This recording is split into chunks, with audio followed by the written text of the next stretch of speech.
جيمس من وهو صغير كان مهووس بالطيارات، وخصوصا الطيارات الحربية، لدرجة انه كان طول الوقت لما يجوا يشتروا له لعبة كان يختار طيارة. وهو عنده 2 بدأ يعاني من كوابيس، او بمعنى اصح كابوس واحد كان بيتكرر معاه كل يوم. كان بيحلم انه موجود في طيارة حربية، وان الطيارة دي بتتعرض لهجوم وبتنفجر، وانه بيموت فيها. وبسبب ان الكابوس ده كان بيتكرر كل يوم، فمرة ابوه سأله مين اللي هجم على طيارته في الحلم.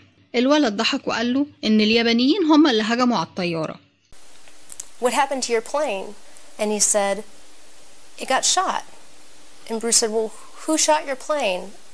And I'll never forget the look on his face. He went, oh, the Japanese. ولكن لما كمل 3 سنين الموضوع زاد أكتر، وخصوصا لما أمه جابت له طيارة كبيرة لعبة، فشاورت على جزء في الطيارة وقالت له شوف ده في قنبلة في الطيارة. ولكن جيمس رد عليها وقال لها لا دي مش قنبلة، ده خزان إسقاط. I said, oh look, there's a bomb on the bottom of it. He said, that's not a bomb, Mama, that's a drop tank.